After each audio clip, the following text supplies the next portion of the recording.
First guest here with me today is local pro Jonathan Newton. Jonathan, we chatted a little bit already about this tournament. We know what's going to go on out there. We know it's going to be a ledge bite. So why don't you start off, break it down for us, how you think this tournament's going to play out?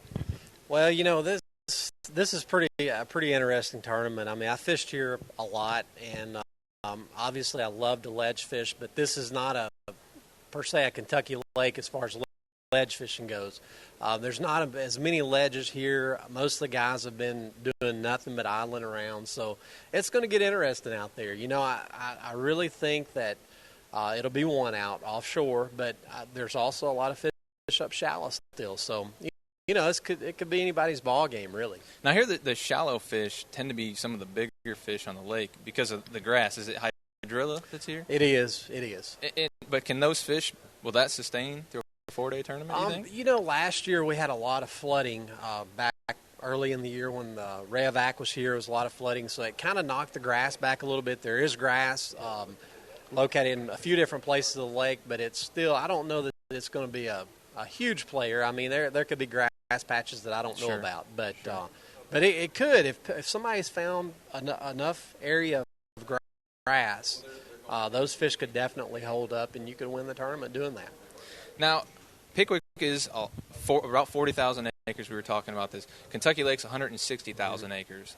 Last week at the Rayovac event on Kentucky Lake, our tournament had about 178 boats in it. There was another tournament with over 300 boats in it. And it was tight out there, but it was big enough that it could really fish all those guys, and they weren't bumping into each other too bad. It's going to be a little different here with just our 170 boat field. It's going to be a little tight on those best holes, right? Yeah, it is. There's a lot of community holes here, and I say they're all community now since we have structure scans and all that. People can find all this stuff that you used to have kind of to yourself, but now it's all open.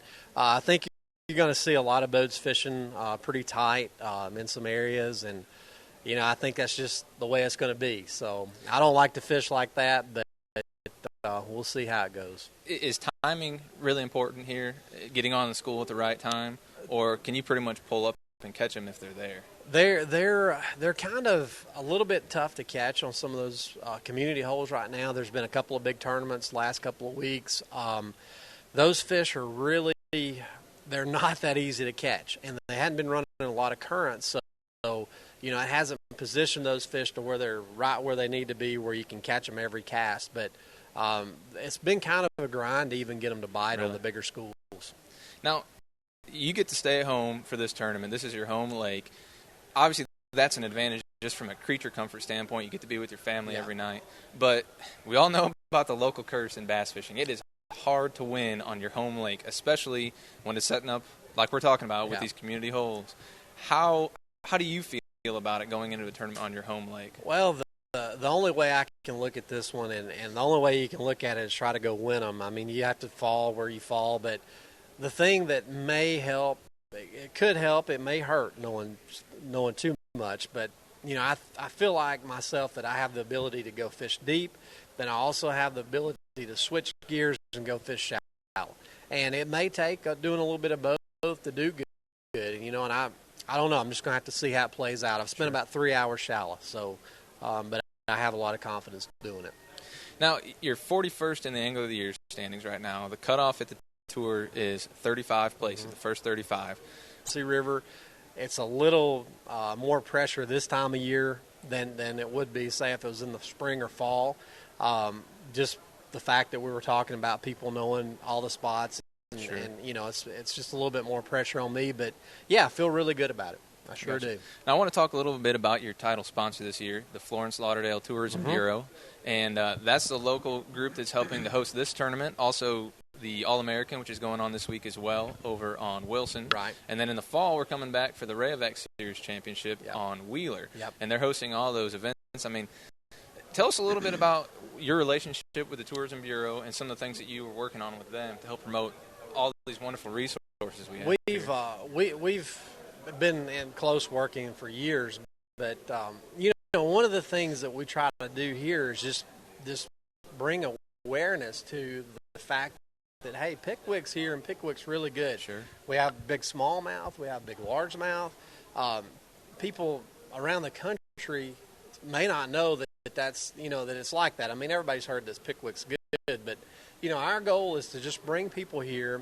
All the ladies that work in the office, they understand what fishing does for this area. I mean, it's huge. It brings in a lot of people, and, we've got 3 lakes within the county. We've got Wheeler, Wilson, and Pickwick, and I mean, we've got a lot to offer as far as bass fishing or any kind of recreational fishing goes. So. Yeah, it's amazing to have that many quality fisheries all within a short drive. It is. And as if those weren't enough, you could always go on the other side of the dam and you could get into Kentucky Lake. That's and right. I'm sure there's other opportunities. I know on the drive down here, it just looks like a sportsman's paradise, whether you like to fish or hunt or whatever it is. Just a wonderful place. I think that's one of the best things about growing up here. I mean, it's so much to do as far as outdoors goes, and I couldn't be more proud to represent something like Florence Lauderdale. Very cool. Now, Pickwick has been known for a long time as the smallmouth capital of the world. Now, there's going to be a lot of big largemouths weighed in this week, I think. But what do you feel? How much do you think the smallmouths will influence this tournament? I think there'll be a couple of key smallmouth bites. It's not going to be near what it would be in March or April, but usually a cold water bite is when it is. And last year, for an example, I caught an 8-9 smallmouth here. It was unbelievable, the biggest one I've ever caught. But you have that potential to catch, even on these ledge fish that eat up with largemouth. You have the potential to pull up, catch a 5 or 6 pound smallmouth. Sure. And it'll happen this week. I don't think you'll see anybody weigh in, 5 of them, but it could happen. I mean, it could happen. How does this lake and its smallmouth fishery compare to some of the other places you've been around the country? I mean, I assume you fished the Erie system and Detroit River and St. Clair. How does it compare in terms of styles of fishing and the quantity and quality of the fish? Well, the quality of smallmouth here is really good. I mean, it's kind of hard to compare. The lakes up north don't get the fishing pressure, obviously, but they don't have. Anytime you're fishing these powerhouse lakes, I mean, what I'd say where they're generating water for electricity, then that really makes those smallmouth thrive, and they thrive below these dams, and that's something that we have that's different from. Lakes, other lakes of the country, at least these smallmouth live below these dams, and you can go catch some really big smallmouth. Sure. They don't run out of stuff to eat here. I mean, we've got gizzard shad and yellow, really. And I've got 2 actually big pits. I've got one big pit in my backyard that's like 4 feet by 8 feet, which is it's kind of an obsession. Yeah. At least that's what Tracy says. It's kind of an obsession. But I love to barbecue. We just did a big barbecue for a friend of mine at Lauderdale County High School last weekend. We cooked 130 Boston butts. Brant Johnson and I cooked those, and it was. How long does it take to prepare that much food? Well, I still hadn't got enough sleep caught up from it. We started we did two cookings. We cooked 75 per cooking. It's what we can cook. Right. So we did 75 the first cooking, and then the rest later. But we do them in 2 days, and you get up early, start the pits, get them done. We go to bed, and we got up at 12:30 the next morning and started the pits again, and had those ready for delivery at noon. So it's a lot of fun. I've been through. It's kind of like doing baits. You have to have something to obsess about. So I obsess about wood.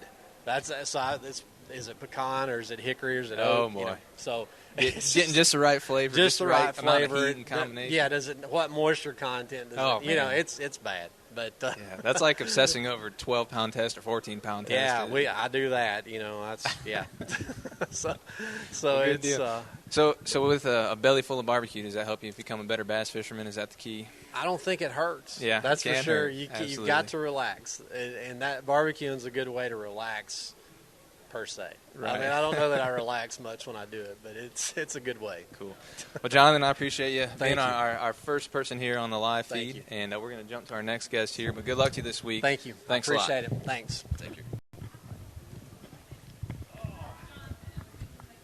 Okay. Here. Oh, we're going to get a quick little photo opportunity here.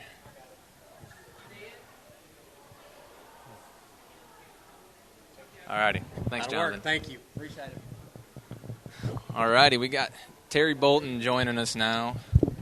And Terry, I have to assume you have been a top pick in fantasy fishing for this tournament and for the next tournament. You're known as a ledge fisherman. This is the Tennessee River system. It's your home system, if not your home lake, obviously. But how do you feel after your tournament so far? What's it look like out there? Well, fishing is actually a little bit tougher here. Really? From what it is at Kentucky Lake, Sure. where they just seem to be eating the rocks off the Yeah. ledges there. And, here at Pickwick is, of course, it's a great lake, got a ton of fish in it, but the fish seem to live on certain places, and there's not a lot of them, so they get a lot of pressure. Right. And they seem to get educated pretty quick now. And, we haven't had a lot of rain in the Tennessee River. The water's relatively clear, very low flow. So I think all that has added to the fish being a little harder to catch than what they typically would be this first week of June. Does that suit you a little better, you think, because of your experience on this type of system, that maybe you have an advantage, or would you prefer they really be chomping? Well, I think the tougher the better. For me, I always like a tougher event. You get in a slugfest sometimes, and you can get behind the 8-ball. Right. But, I don't know. I've got some ideas of some things I think will work. I haven't really tried them. I was more interested in just trying to find some fish in the practice. But, I think there's, the fish are definitely there. It's just they're just not easy to catch. Right. So, this will be a tournament where one or two big bites can really set you apart from the pack. How much has ledge fishing changed since you got started? You've been a pro for like 19 or 20 years now, Yeah. I think, with FLW. How much has it evolved, and what are the most sort of noteworthy changes you've seen? Well, I think the biggest thing that I see is, when I started out, it was a paper map and a flasher, and still most of the places I fished, even the places I'm fishing here, a lot of them, I found them 15 years ago when we came here for the first FLW. They hold schools year after year. Year after year, and now with structure scan and mapping and all that's come out, it's made it a lot more crowded. And when I started out, you went and found a school of fish and you had them to yourself. And you didn't fish next to anybody. And that's the thing I see now. It's, our technology has kind of made it a lot more crowded. It doesn't take the work now, I don't think, that it did 15 years ago. The strategies changed because you've got to share water a little more. You have to share water. And, people, it's easy for people now. They just ride around. They look at a chip. They run over it. They idle right up next to you. They can see if anything's there. Our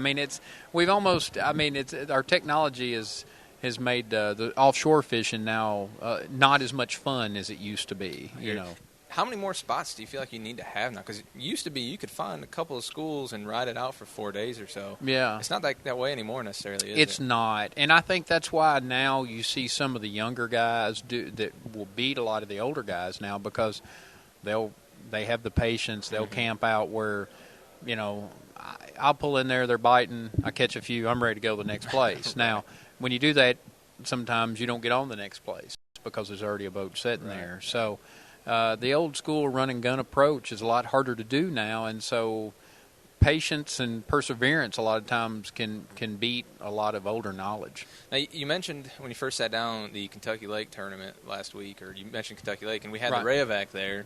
Randy Haynes won, caught a little over 75 pounds. Right. Most of the guys in the top 10 were catching in the low to mid 20s each day. What's going on with that lake? Was it the perfect storm of timing? It was the perfect storm of timing. I was really surprised. I thought we were a little behind. We were a little late, and then, of course, it looks like we're actually a little early now. I think I kind of didn't. I think there was a lot more fish spawned on that full moon of April. I think that was really a bigger bulk of the fish than what usually at home the big bulk spawns the full moon of May, but I really think the bigger bulk went in April this year. So I think those fish, I'd been out the week before and I could see them suspended around that stuff, and they were still in that sick phase where they hadn't gotten to the bottom and really started feeding. And I think what happened is that tournament came in, a lot of places those fish went to the bottom, and the rotation as they transition off the spawn,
now that they send you a text on your phone, you after the tournament's over, you can't get away from knowing what place you're in. Right. You know. Right. So ICAST is coming up. Are you going to be at ICAST? I may be there. Yes. Now you're with Rapala, obviously. I mean, have they got some cool stuff coming down? They the road? have. They have Can you got fill some. us in a little details on what's coming, or is it too early yet? I've got a big box full of it at home, and I've been throwing some of it. I can't really.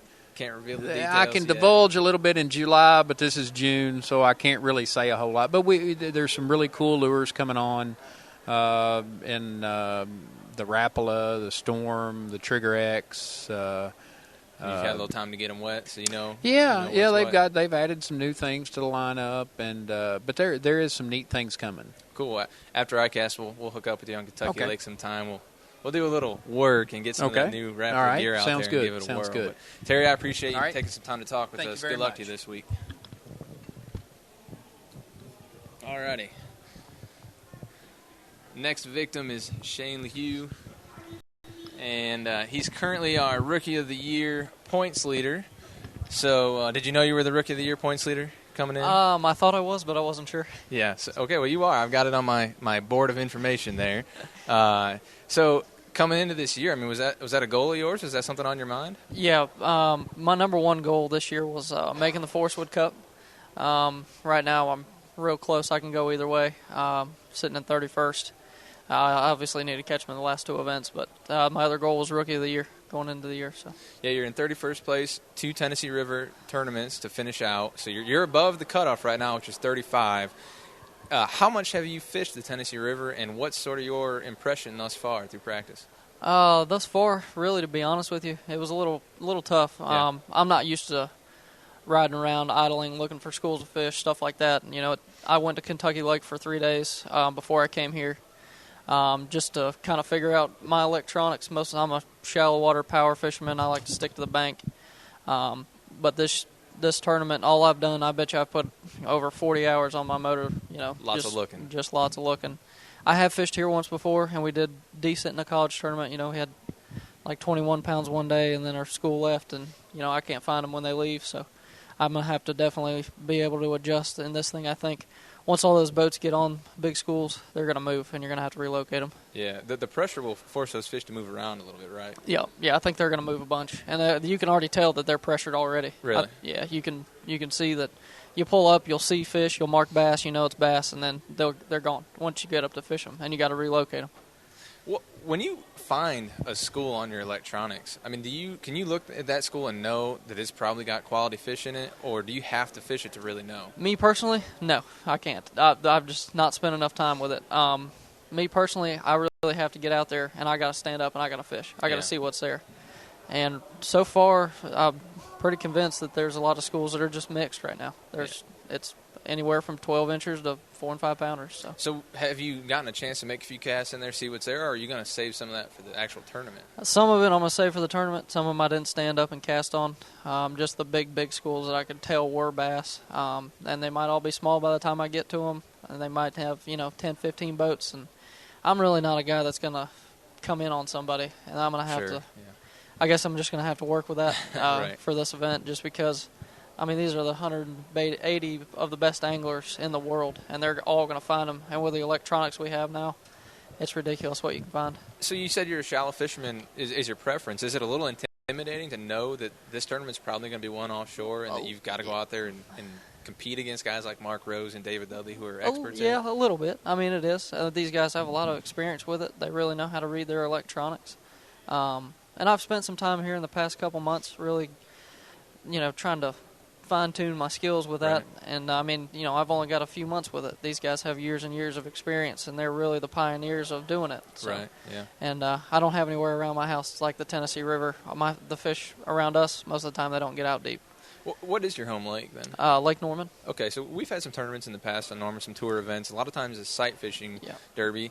How about Lake Murray? Are you close to Lake Murray? Have you had much experience there? Usually I get to fish it 2 or 3 times a year. And obviously the Forest Wood Cup is there in August. Yeah. Have you fished it in late summer before? Yeah, a couple times. Late summer, it's not really what I like, just because those fish, it's turning into a blueback lake. Those fish like to chase those herring out there in the summertime. Then they do get off the bank, but it's not like this. It's not ledge fishing. They're chasing those schools of bait. But like in the spring and summer or early summer, it's shallow water power fishing that. So hopefully, if it stays cold like it has been, it's been a real cold winter. A lot of those fish will still be shallow. Sure. And hopefully I make it. Yeah, and I'm assuming you do make it then for the fantasy fishing players among us. What's the scouting report on yourself? Give us a report. Where should they pick you for their team? Do you feel pretty confident you can contend for the top 10 or for the win? I'll be honest, if I do make it, I'm going to spend about 2 weeks there. That's kind of what I thought. So. I'm going to stay there for at least 2 weeks. Yeah, so you'll know what's going down by the time you leave for the Hopefully, cutoff. yeah. Hopefully I can figure it out. Now, you got your start in college fishing, right? Yep. In what university? UNC Charlotte. Okay, and you guys had a pretty big club, if I remember correctly, we had right? probably 25, 30 members in our club. How, in your experience, I know you fished the BFLs also, as well as college fishing. How has that prepared you for the tour level, and what did you learn, or what maybe have you learned since then also? Really, I mean, what it prepared me for was the travel. I could be gone for weeks at a time, even with the college fishing. That most of the time when I'd fish one of those events, if it was a long distance in a lake I didn't know, I'd spend 5 or 6 days out there. So it got me really used to traveling around. Learn how to live out of the truck a little bit. Learn how to pinch every penny that I can, because it does get expensive. And but I definitely wouldn't rather be doing anything else. That's for sure. Well, it's think about 10 or 20 years ago, guys going to college to get a real job so they can afford to go fishing, and you kind of took a different route. You went to college so you could become a fisherman. Yep, I pretty much did. Yeah, and it's a unique situation that we're in nowadays, being able to do that. So I bet if you asked most of the old-timers around here, they wish that they'd had that when they were in school. It was great helping me out. I mean, along the way. The last and the BFLs, too. The last thing I want to ask you about then is, now, your dad or you, maybe together, you own a tackle company? Yeah. Is that right? It's called Shane's Baits. It's just pretty much Alabama rigs right now. We make like a 9-arm. It's like a finesse Alabama rig. Okay. It's got no weight to it. And also you can interchange out the arms. It's a pretty cool design. My dad came up with it. Okay. My whole family's into fishing, obviously. My grandpa, he's fishing this one as a co-angler. It's the first one he fished, so he came down, and I'm staying with him, so it's been fun. Did he practice with you then? No, Eric Self did. He's my traveling partner. Gotcha. Yeah, I know, and we had a BFL tournament, and I think your grandfather won with the umbrella rig, and did you finish second? Yep. Is that right? Yeah, both are on the rig. Does he beat you quite a bit? Yeah, every now and then he'll put it to me. Yeah, well, that's all right. Yep. I was proud of him. Yeah, very cool. Well, hey, man, we appreciate your time. Good luck to you this week and the rest of the season, and hopefully we'll see you at Lake Murray. Okay, thank you. Thanks a lot.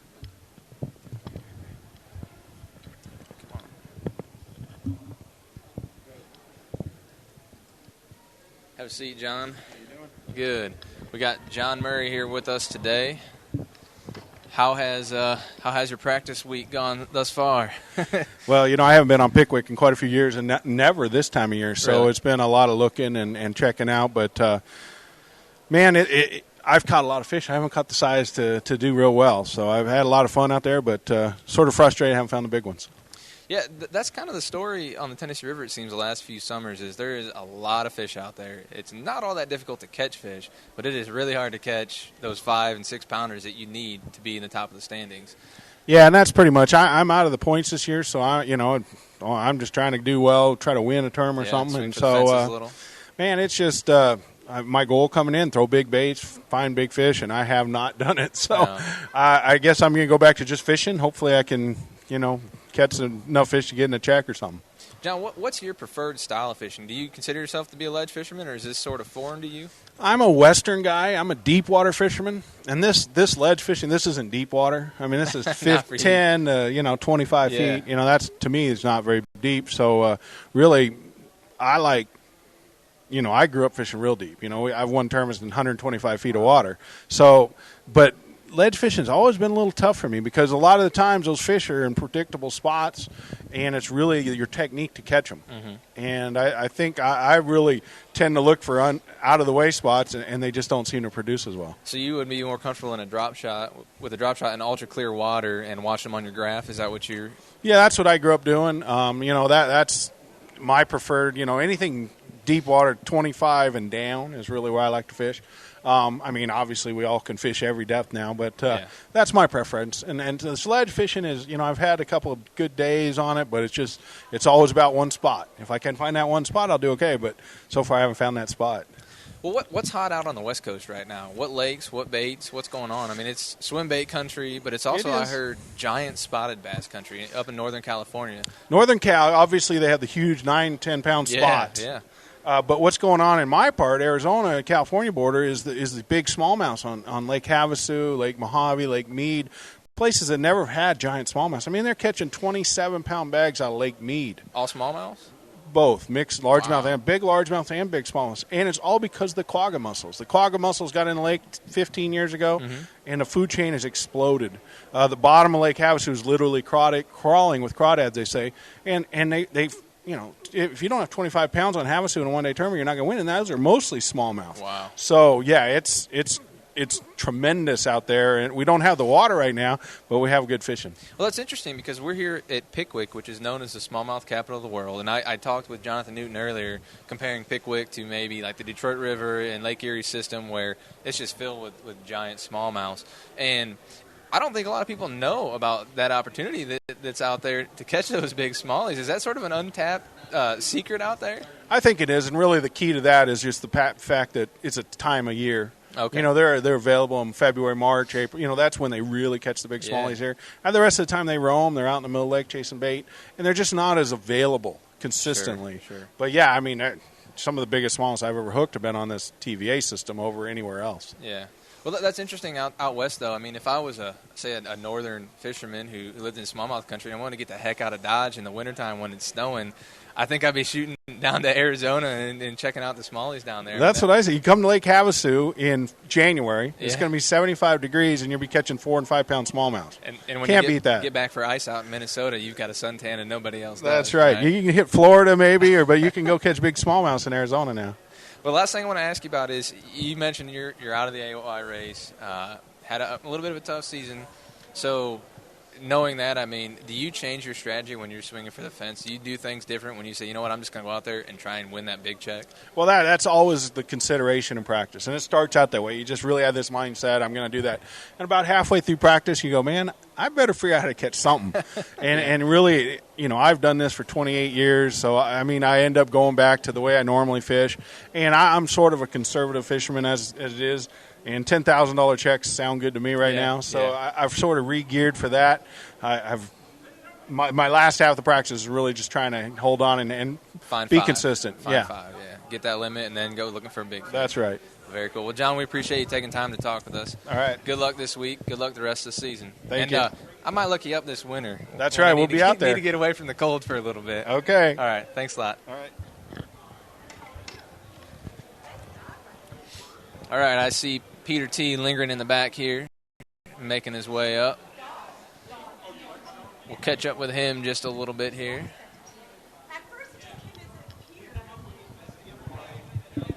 I hear talk about a dog. Is that what I heard right?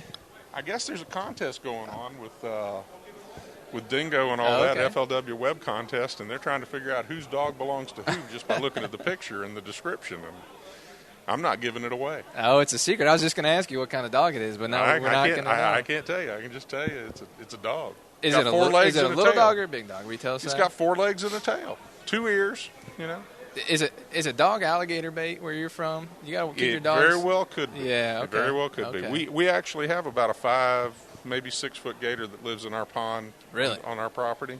And for the first time ever, he crawled up on the bank and showed himself. Wow. I mean, we've seen him swimming a few times, but this time he actually got out up on the yard. They're not aggressive, though, are they? Or can they? No, they're actually very timid. Well, really? This one is. I mean, the minute we opened the door, and I mean, we appeared around the corner of the house. We didn't come out and just open the door and walk out. We stepped foot off the back patio around the corner where he couldn't see us, and as soon as we came into sight, he was gone. Really? Wow, that thing's really paying attention. How big is this pond? It's about 30 acres. Really? Okay. Good bass fishing in it? Pretty good. Yeah. Pretty good I from time to just time. saw a photo the other day in the office, and it was a cousin of one of the FLW employees, and he had looked to be maybe an 11 or 12 pounder caught out of a pond in like a subdivision. It was pretty big. Oh, yeah. More of a lake than a pond, but he caught it Right. from shore. And that's one of the cool things about Florida is there's just great fishing anywhere there's water, it seems like. If there's a puddle, there's fish in it. Yeah. In Florida, it's really amazing that they just appear from nowhere. And some of the very best fishing in Florida is in small retention ponds and golf course ponds and subdivision lakes and stuff like that, where they don't get the pressure that the big bodies of water do. And did you grow up in Florida? Have you lived Grew there up all in your life? Florida. So is that how you cut your teeth, or did you get Pretty out of the much, big lakes? Yeah. Pretty much. No, I started basically in a neighborhood lake that was close to where my father had a restaurant, and I'd get off school and get out of school and get off the school bus, and they dropped me off close to the restaurant. I'd walk there, go straight to the back, pick up my rods, and head straight to the lake and start fishing every day. That's right. And it's a passion, just like it is for so many guys out here. And I know your son fishes as well. I think he won a co-angler. Was it a Rayovac Series event he won as a It was an co-angler? Everstart 2 years ago, right down on the next lake above us on Wheeler Lake. That's right. That's right. This time of year. So you guys have fished together a lot growing up, kind of. Yeah, he's been showing with him the me ropes. pretty much since he could fish. He's been, side Very by side cool. fishing with me a lot, and he's decided he wants to give this a shot and see where he can go with it. And I told him now is the time to do it while you're young. Yeah. If you don't like it, you still got time to do something else before you get like me. I'm too far gone. I can't do anything else. I've been doing this almost 30 years now, and there's nothing else for me to do except for maybe go back into the restaurant business. So 3 decades in professional fishing, what's changed the most that you've seen in your time as a pro? I think really the most noticeable change is the age that guys are starting to show up and fish now. When I started fishing, I was 20. First fished my first BASS event when I was 21 years old, and at that time there wasn't very many people my age that had an interest in fishing tournaments. And I think it was when I first started fishing the circuit full time, it was myself, Randy Blockett, maybe one or two other guys of our age group. Sure. And the rest of the guys were, in their 30s and 40s at the time, and we were 25 years old and starting out, and we really kind of were the in-between group, right? I should say, because now you're either, 25 to 35 starting out, or there's a lot of guys that are in their 40s and above that are fishing, and that we're kind of stuck in that in-between. And it's getting younger and younger because of things like high school fishing and college fishing that FLW's doing. And those kids are learning not just how to catch fish, but how to compete as well, because that's an important distinction you have to make between just a good fisherman and a good tournament fisherman. There's a lot more strategy involved when you have to catch just 5 a day and the 5 best ones that you can, and it's a lot different. And they get great experience and learn a lot in those lower levels growing up. Really and truly, it boils down to one thing. Anybody can catch fish. I mean, when I guide, I can take people that have never caught fish before and they catch fish. So catching a fish is not an issue. Right. It's learning the tricks to getting to that stage to where you're around fish. You have to know how to find them. You have to know what to throw. But if you just take somebody out fishing and put a rod in their hand, they can absolutely catch a fish. So the learning curve is not nearly as steep as it used to be. Right. There's so much information available to the novice angler, to the young angler these days, that all they have to do is turn on the internet and it's right there in front of them, videos, how to, everything, and the age of figuring it out on your own is kind of gone. Yeah, I mean, now it's point and click. And even doing the other side of the equation, the business side of being a professional fisherman nowadays, you can get attention a lot sooner in your career. You can use social media and other things. I mean, when you were starting off, what was your first breakthrough moment? Was it a television? Was it a magazine story? Was it because back then that's the way it kind of really was that. I mean, it really started out, one of the first breaks I had was published in an article by Stan Fagerstrom, who is one of the old-time writers from years ago. Big cover story article on a guide service that me and a partner of mine were running at the time, and he came down and fished with us and did a story on us, and that led to some local TV stuff that I did, and obviously the tournaments kind of played a part in it too, but it was a process of building and getting, slowly but surely getting bigger and just continually doing it. Yeah. I mean, staying out there the whole time, and it's no different today. I mean, the only difference is the vehicle that you use. Back then, it was print media and some television. Now, with the internet and with social media, it's on your computer. I mean, instant. It is instantaneous information, publicity, everything that you want is at your fingertips right now. And back then, it took, there was a time lapse. Right. And you don't have that now, and that really helps the young anglers propel themselves forward at a faster rate. Well, let's talk a little bit about this tournament here. Pickwick Lake, it's the 5th stop, the Tennessee River system. What has been your impression so far in practice, and maybe compared to some other times when you've been up here? Is it fishing better than in the past? Is it fishing the same? It's pretty much the same. I've always thought this lake was just chock full of fish. It's got a lot of fish on it. The only difference is I've always fished it earlier in the spring. I've never really fished it this time of year, so I don't have any experience with the ledge bite here, and that unfortunately is what's going to be the main focus this week is the ledge fishing. Everybody's geared towards it, and it's going to be crowded. It's going to be frustrating, mentally frustrating to be able to perform in this event. Because you're going to be around people. They're going to might be catching fish, you might not be, vice versa. Either way, the pressure's on you if you're not catching them, and the pressure's on you if you are. You don't know what decision. Do I stay? Do I leave? What do I do? Well, it's that old saying, that you're competing against the fish and not the fishermen. But in this case, you kind of are competing against the fishermen. I mean, you could literally be on the same school as somebody else. Oh, you're absolutely going to be that way. It's more of a mental drain on some guys, I think, to know that they have to watch another person catch a fish or to jockey around some other boats, maybe. The term spin out will come into play very often this next couple of days for guys. I mean, there'll be a lot of guys that, for one reason or another, will spin out. Whether they're catching them, they'll spin out, or they're not catching them, they'll spin out. There'll be some frustrated anglers on the water this week, and the real problem is there's no place to get away from anybody. I mean, you're going to be fishing around a boat. Right. No tucking back in a pocket, finding something untouched, running away from the crowd. I somehow doubt it. There's just not that much water here for these fish to, they pretty much go to the same places. And with the mapping systems we've got nowadays on the GPS, it's no secrets. None whatsoever. I mean, I've spent a lot of time trying to read between the lines this week, going out of, staying away from the obvious stuff that's on the map, looking for stuff that's not there. And it's still not there. I haven't found it. So it's kind of tough. Well, I'm curious to see how this one's going to play out and kind of see how some of those well-known ledge guys apply their trade a little bit out there and what they can find and how they sort of react to all that pressure. But it'll be interesting. I think it's going to be cool to see where it goes from day 1 to day 4 and how it evolves throughout the tournament. But, it'll definitely change because, as the field changes, surviving the first 2 days, you make the 20 cut, it's a whole different body of water. You've got a lot more water to fish, a lot less pressure. Absolutely. And I've only made a 20 cut this year one time, and it's been so long since I've done it. I was like, wow, here I am at Okeechobee, and there's nobody here. Yeah. I'm normally seeing 150 boats around me. Yep. There's nobody here. What do I do? Yeah. I was kind of lost. And that's a key. Yeah. Obviously you want to make the top 20 cut, but you kind of can strategize a little bit knowing that if I make it in there, I can go anywhere I want just about and fish from other schools. Then you can start fishing the obvious places and, maybe land on something. And you never know. It's always a timing issue with any time of year. Sure. This time of year especially with ledge fishing. The water might move, the water might not move.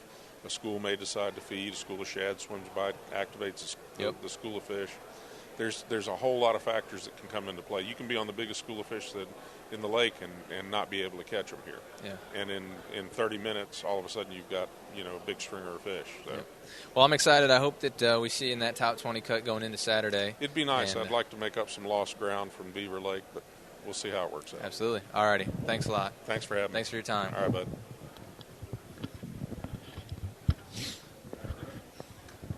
All right, we got the man who I go find every morning for breakfast before the tournament starts. It's Greg Bohannon, the Pop-Tarts Pro. And, Greg, I got to tell you, I love peanut butter, and I hear you got some new peanut butter Pop-Tarts this year, right? That's what we're promoting. We do, man. My boat wrap this year is peanut butter Pop-Tarts, and it's been a really cool wrap. I'm pretty popular. I spoke at a 5th grade class the other day, and believe me, I'm popular with the 5th graders right now. Absolutely, they don't care who you are, or what a fish is. They just want some of those Pop-Tarts. Yeah, yeah. I've learned, when we speak to 12th graders or senior high kids, you try to give them some life lessons. When you speak to the grade school kids, you talk for 5 minutes, give them Pop-Tarts, everybody's happy. There you go.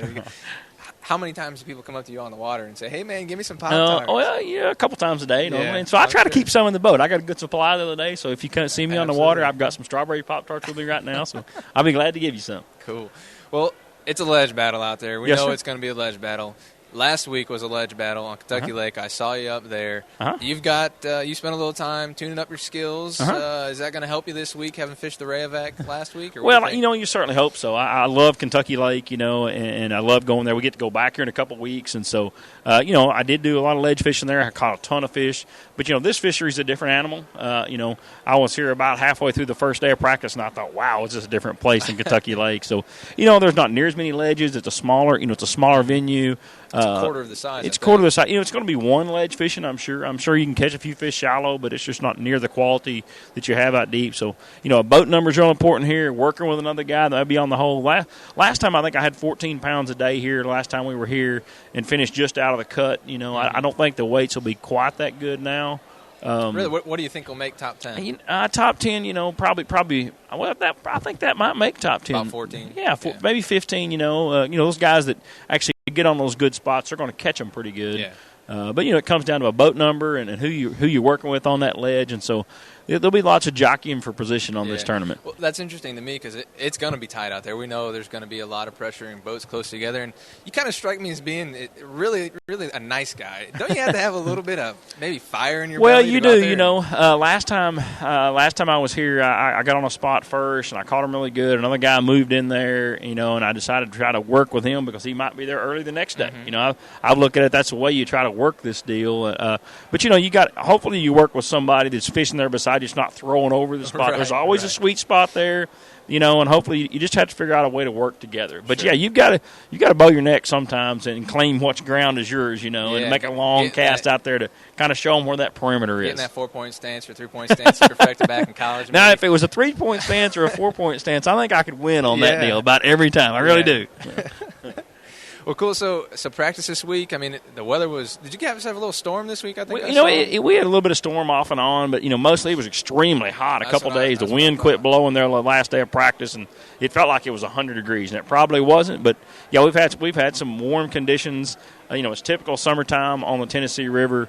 But it can practice, be grueling. It can be pretty grueling. Practice has been really tough for me. Last time I was here, it seemed like I could find more schools of bass than I found this time, and so it's definitely been a limited practice for me. How does this compare to some of the offshore fishing that you did sort of coming up in the Ozarks? I know that like Table Rock and places like that, there can be some good deep bites, but it's not the same style of fishing, is it? Well, it's definitely not the same because, on Table Rock or Beaver, there might be 4 ledges to fish on the whole lake. It only happens, for a short window in the summertime. So, I kind of had to learn to ledge fish, over on Kentucky Lake and just fishing the Everstarts and everything. And, I room with Mark Rose, so that's a pretty good teacher, as far as learning how to leech off of what he's I try to. I try to pick up all the scraps. I'm actually staying with him and Randy during this tournament, and I just kind of hang out and listen most of the time, see what I can pick up. It's been a learning process. I would prefer to fish shallow because I have not been a great ledge fisherman, but I'm learning. I've got, fortunately I've got checks most of the time out here on the Tennessee River, and so just try to slowly keep working hard at it and keep learning as you go. What are some of the lessons you picked up in the years since you sort of making that transition from shallow to deep? Well, it is when those fish stop biting, changing baits. You give them a whole variety, a whole battery of baits to look at. Used to, if I couldn't make a bite on a crankbait or a football jig, I thought, well, they just wouldn't bite. But I think last year I got a pretty good check here on a drop shot. And so I've learned to mix in several baits to try to get those fish to bite. Yeah, I know walking around at the Rayovac takeoff last week on Kentucky Lake, I saw guys with, 16, 17 rods on their deck. 3 or 4 different crankbaits, jigs, worms, all that stuff. They had the whole tackle shop out there. I used to think that springtime was when you had all those rods on the deck, but when you look at the guys that are really good ledge fishermen, they got 20 rods out there, and trying to figure out what to do to make those fish trigger, because a lot of times you get one to bite, several more will bite. So that's the key, is try to figure out how to trigger that school. Do you wake up in the mornings with visions of your electronics burned into your retina from all the hours you spent idling around looking? Yeah, a little bit. I'm trying every day to be a better electronics guy and a better ledge fisherman. And so you spend a lot of time looking at those electronics and try to distinguish what bass are, what white bass are, what catfish look like, and so you start to learn some of that as we go. How rewarding is it though to look at that school? Pull up and say, oh, yeah, that's bass, make a cast out there. Oh, it's fun. I mean, I can see why Randy and Mark and everybody got so addicted to it because it's really fun. That and winning $100,000. Well, yeah, those guys, I was giving them a hard time on the ride up here. I said, I don't think I've been to a Tennessee River tournament in the last 4 years that one of those guys haven't won. They were all kind of crying the they're blues. Buying dinner every night. I don't want to hear about them crying the blues, They're the ones taking you out for steaks. That's right. Yeah. That's right. Cool. Greg, we appreciate you being here. Good luck to you this week. And thank all you right, very much. Thank you, man. Appreciate you having me on. All right. Let me grab that mic from you. All righty. If you want to know about ledge fishing, here's the man to talk to, the man with the plan, the man with the track record. It's Dan Moorhead, the Paducah, Kentucky pro, the Kentucky Lake local. This is just one reservoir upstream from your home lake. And if I could lock tomorrow, I'd run to Kentucky Lake sight unseen. Pretty tough out there? No. I'm going to sit here and cry the same song everybody else has. I believe, I don't know how many people are in this tournament, 170, and I'm pretty convinced 165 have probably found all the same fish out there. This is going to be a war of attrition. Tomorrow is going to be more strategy and drama and head games than it is fishing. It's going to be a matter. Two boxers posturing in the ring. Well, it is. Psych each other out a little bit. Yeah, I mean, it's one of those deals. I mean, hopefully, we do a rotation on boat numbers, and I should have some pretty good boat numbers, in the next two tournaments, but that doesn't mean that, you got to kind of play your cards for the next day because that means I'll be dead last on the second day. Yep. So, I'll tell you this. Praise God that I've already made the Forest Wood Cup through the Everstar's winning Angler of the Year last year because I don't have as much to lose as a lot of the other guys do, but, of course, I want to do well and definitely draw a check. So, there'll be some good stories tomorrow after first day tournament, I promise. I'm sure of it. Well, yeah, in a typical tournament, if you have let's say a point or something, you're fishing and you do well, come back the next day and there's another angler there, kind of the courteous thing to do is he would give up that spot to you, but you can't really do that out here. You kind of have to just every man for himself a little bit. Here's the problem. This is what I room with Scott Suggs, and we've been talking about it. Of course, he's got a lot to lose. He's trying to make it in the cup. The problem is normally me being a Kentucky Lake fisherman, we're blessed. We have tremendously a lot more ledges than they do here. And if you want to run 100 miles and get away from them, you can. Right. And there's a good chance that's what I'm going to do next month because I'm not doing this again. But, so, like you said, you try to establish yourself. Well, if you get fortunate and get on one of those key spots tomorrow, if you leave, A, number one, you're not going to get back on it. Right. And B, number two, there's a good chance you won't be able to get on anything else either. So you can't really move around and establish yourself on other places for the second day. So if you can't get on your original place, you show up the second day on a new spot. I wouldn't cuss somebody because, like I said, right now, you would think after what we did at Kentucky Lake, these fish would be further along and more out there. But they really aren't. I have fished 1,000,000 miles of straight stretches just trying to find some individual fish.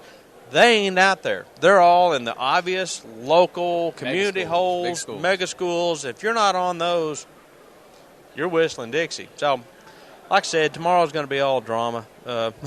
Hopefully it'll go well. Hopefully these people will learn to get along. It's kind of like NASCAR. You bump me today and I'll pay you back tomorrow. So, I mean, it's I remember a few years ago when David Dunley won it, Loudon Tellico, I think it was.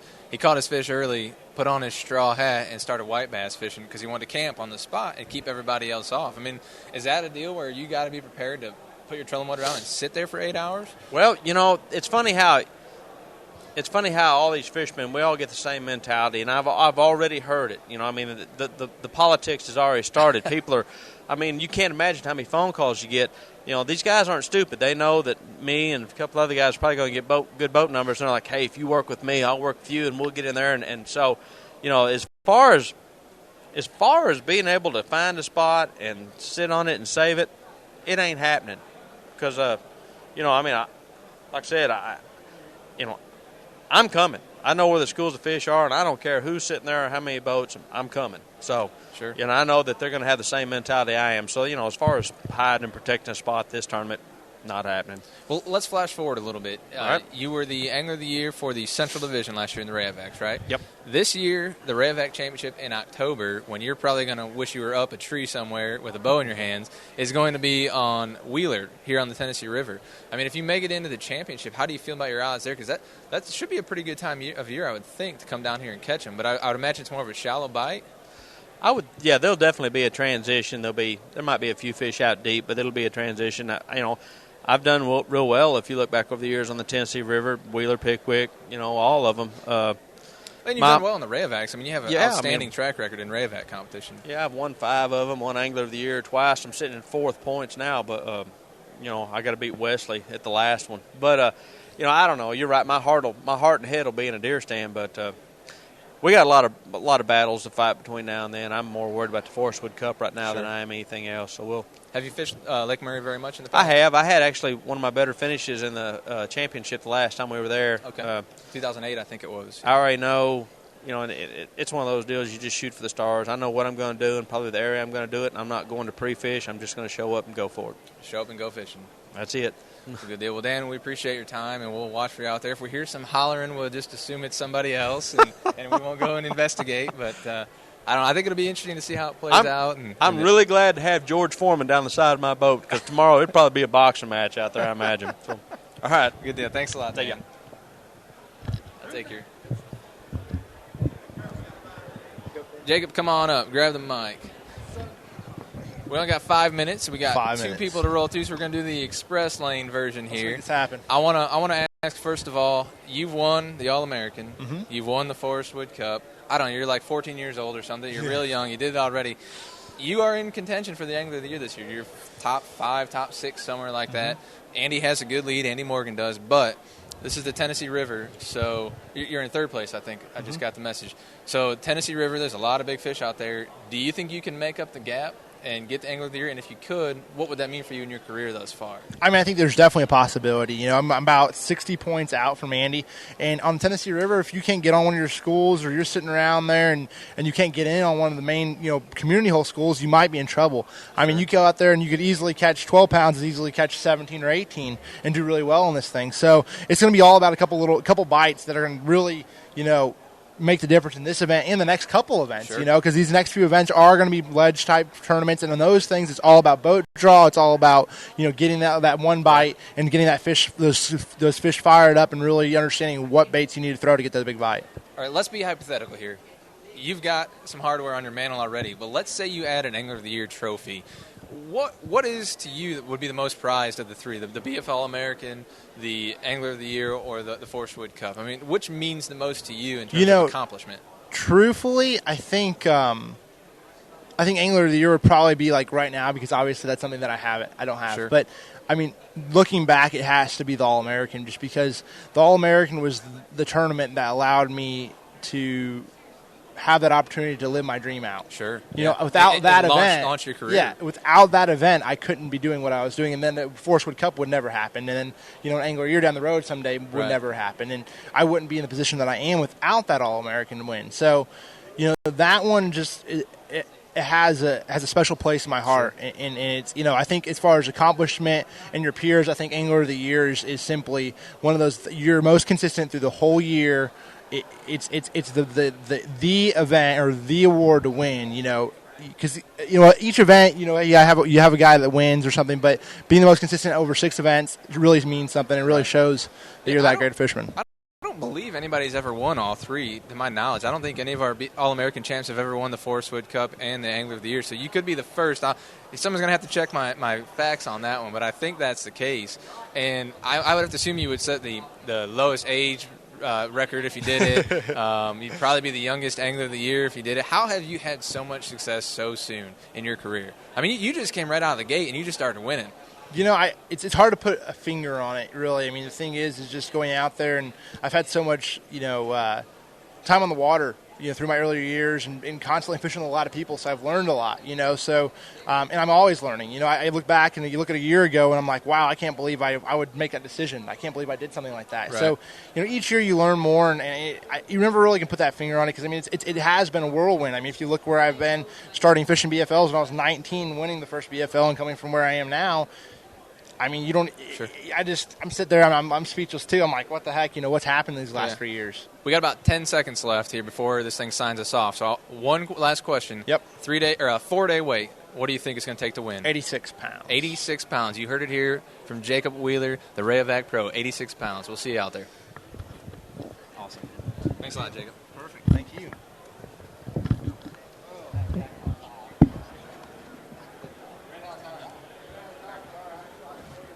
Thanks, Wheeler. Thanks, Wheeler. Got me again.